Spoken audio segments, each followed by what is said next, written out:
वंदे भारत 24 देख रहे सभी दर्शकों का बहुत बहुत स्वागत है। मैं महिमा, मेरे साथ सुरभि शर्मा। पेश है जालंधर की खास खबर। गैंगस्टर कौशल चौधरी के नाम पर फिरौती लेटर ट्रैवल एजेंट की लग्जरी गाड़ी पर चिपकाया, फिर खड़ी गाड़ी पर दागी गोलियां। काले रंग की बाइक पर सवार होकर आए थे 3 बदमाश।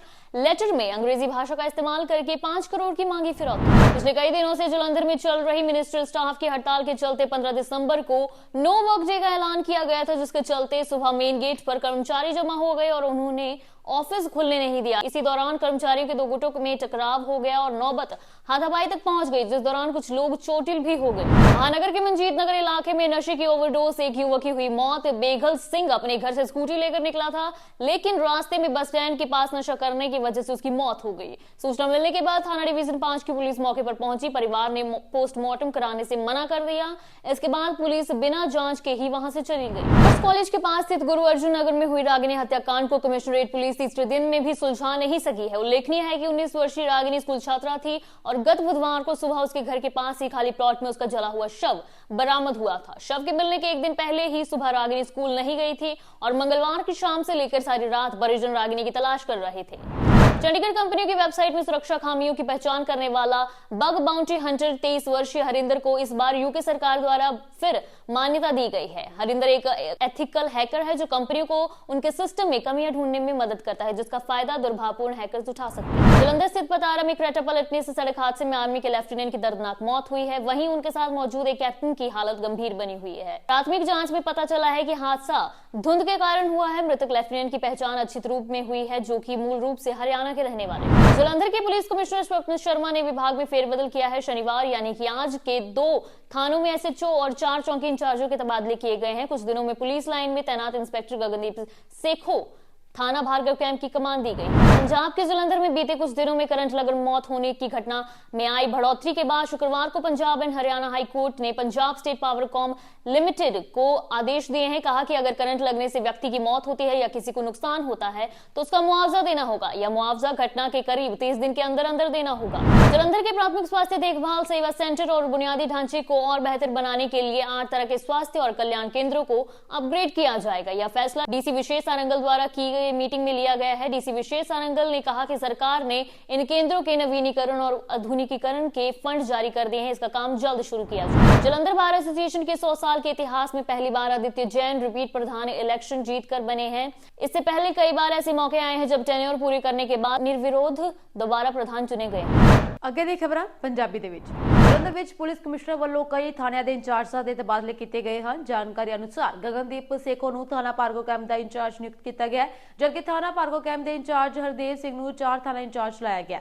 ਇਸ ਦੇ ਨਾਲ ਹੀ ਕਈ ਹੋਰ ਥਾਣਾ ਇੰਚਾਰਜਾਂ ਦੇ ਵੀ ਤਬਾਦਲੇ ਕੀਤੇ ਗਏ ਹਨ। ਪੰਜਾਬ ਭਰ ਦੇ ਨਾਲ ਜਲੰਧਰ ਦੇ ਡਿਪਟੀ ਕਮਿਸ਼ਨਰ ਦਫ਼ਤਰ 'ਚ ਪਿਛਲੇ ਕਈ ਦਿਨਾਂ ਤੋਂ ਮਿਨਿਸਟਰੀਅਲ ਸਟਾਫ ਦੀ ਹੜਤਾਲ ਚੱਲ ਰਹੀ ਹੈ, ਜਿਨ੍ਹਾਂ ਦੇ ਸਮਰਥਨ 'ਚ ਅੱਜ ਜਲੰਧਰ ਨਗਰ ਨਿਗਮ 'ਚ ਨੋ ਵਰਕ ਡੇ ਰਿਹਾ ਅਤੇ ਮਿਨਿਸਟਰੀਅਲ ਸਟਾਫ ਨੇ ਦਿਨ ਭਰ ਕੋਈ ਕੰਮ ਨਹੀਂ ਕੀਤਾ। ट्रैफिक व्यवस्था में सुधार लियाउण दे लई पूरे शहर की समीक्षा करके कमिश्नरेट पुलिस ने कुछ नवे पॉइंट 1 वे ऐलाने हैं। कुछ पॉइंटां दे समय के हिसाब दे नाल ही वाहन खड़े किए जाएंगे।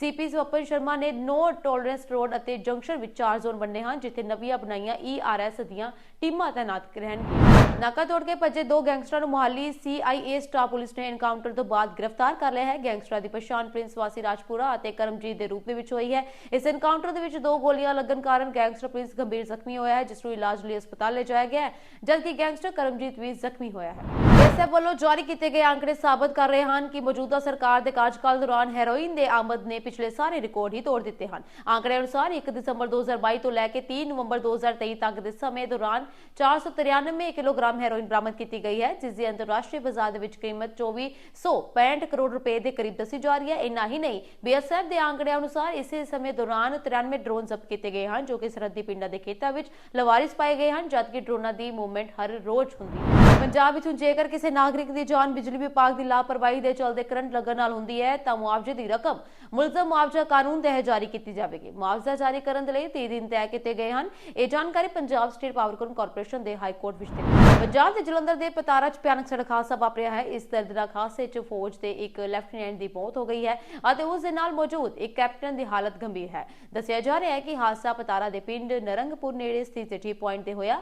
मुढ़ली जांच पता लगा है कि हादसा संघनी धुंध कारण वापरिया है। ਅਨੰਦ ਕਾਰਜ ਨੂੰ ਲੈ ਕੇ ਨਵੇਂ ਦਿਸ਼ਾ ਨਿਰਦੇਸ਼ ਜਾਰੀ ਕੀਤੇ ਗਏ ਹਨ। ਲਾਵਾਂ ਦੌਰਾਨ ਲਹਿੰਗਾ ਤੇ ਘੱਗਰਾ ਪਾਉਣ ਤੇ ਲੱਗੀ ਪਾਬੰਦੀ। ਪੰਜ ਸਿੰਘ ਸਾਹਿਬਾਂ ਦੇ ਤਖਤ ਸ੍ਰੀ ਹਜ਼ੂਰ ਸਾਹਿਬ ਨੰਦੇੜ ਵਿੱਚ ਸਿੱਖ ਮਰਿਆਦਾ ਦੇ ਨਾਲ ਅਨੰਦ ਕਾਰਜ ਨੂੰ ਲੈ ਕੇ ਨਵਾਂ ਦਿਸ਼ਾ ਨਿਰਦੇਸ਼ ਜਾਰੀ ਕੀਤੇ ਹਨ। ਜੇਕਰ ਇਸ ਦਾ ਪਾਲਣ ਸਹੀ ਤਰੀਕੇ ਨਾਲ ਨਹੀਂ ਕੀਤਾ ਗਿਆ ਤਾਂ ਸਖਤ ਕਾਰਵਾਈ ਕੀਤੀ ਜਾਵੇਗੀ। ਫਰੀਦਕੋਟ ਦੀ ਕੇਂਦਰੀ ਬਾਰਡਰ ਜੇਲ੍ਹ ਦੇ ਵਿੱਚ ਨਸ਼ਾ ਤੇ ਮੋਬਾਈਲ ਫੋਨ ਸਪਲਾਈ ਕਰਨ ਦੇ ਮਾਮਲੇ ਵਿੱਚ ਜ਼ਿਲ੍ਹਾ ਪੁਲਿਸ ਨੇ ਜਾਂਚ ਦੇ ਬਾਅਦ ਜੇਲ੍ਹ ਦੇ ਹੈੱਡ ਵਾਰਡਨ ਰਾਜਦੀਪ ਸਿੰਘ ਨੂੰ ਗ੍ਰਿਫਤਾਰ ਕੀਤਾ ਹੈ। ਇਸ ਤੋਂ ਇਲਾਵਾ ਇਸ ਡਰੱਗ ਰੈਕੇਟ ਨਾਲ ਜੁੜੀ ਜੇਲ੍ਹ ਵਿੱਚ ਬੰਦ ਇੱਕ ਕੈਦੀ ਦੀ ਪਤਨੀ ਸੁਨੀਤਾ ਰਾਣੀ ਨੂੰ ਵੀ ਕਾਬੂ ਕੀਤਾ ਗਿਆ। ਨੈਸ਼ਨਲ ਕ੍ਰਾਈਮ ਰਿਕਾਰਡ ਬਿਊਰੋ ਯਾਨੀ ਕਿ NCRB ਦੇ ਆંકੜਿਆਂ ਮੁਤਾਬਿਕ ਪੰਜਾਬ ਵਿੱਚ ਅਜੇ 2171 ਬੱਚੇ ਲਾਪਤਾ ਹਨ, ਜੋ ਪੁਲਿਸ ਵੱਲੋਂ ਨਾ ਤਾਂ ਰਿਕਵਰ ਕੀਤੇ ਗਏ ਹਨ ਅਤੇ ਨਾ ਹੀ ਉਹਨਾਂ ਦੇ ਮਾਮਲੇ ਹੱਲ ਕੀਤੇ ਗਏ ਹਨ। ਇਸ ਵਿੱਚ 911 ਲੜਕੇ ਅਤੇ 1260 ਲੜਕੀਆਂ ਸ਼ਾਮਲ ਹਨ, ਜਦਕਿ ਪੰਜਾਬ ਦੇ ਵਿੱਚ 12806 ਵਿਅਕਤੀ ਅਜੇ ਵੀ ਲਾਪਤਾ ਹਨ, ਜਿਨ੍ਹਾਂ ਦੇ ਵਿੱਚ 6737 ਪੁਰਸ਼ ਅਤੇ 6069 ਔਰਤਾਂ ਸ਼ਾਮਲ ਹਨ। ਇਸ ਸਨ ਜੀ ਅੱਜ ਦੀਆਂ ਕੁਝ ਖਾਸ ਚੋਣਵੀਆਂ ਖਬਰਾਂ। ਹੋਰ ਅਪਡੇਟਸ ਨਾਲ ਜੁੜੇ ਰਹਿਣ ਦੇ ਲਈ ਤੁਸੀਂ ਬਣੇ ਰਹੋ ਵੰਦੇ ਭਾਰਤ 24 ਦੇ ਨਾਲ। ਫਿਲਹਾਲ ਦੇ ਲਈ ਸੁਰਭੀ ਤੇ ਮਹਿਮਾਨ ਨੂੰ ਇਜਾਜ਼ਤ। ਤੁਹਾਡਾ ਸਭ ਦਾ ਬਹੁਤ ਬਹੁਤ ਧੰਨਵਾਦ।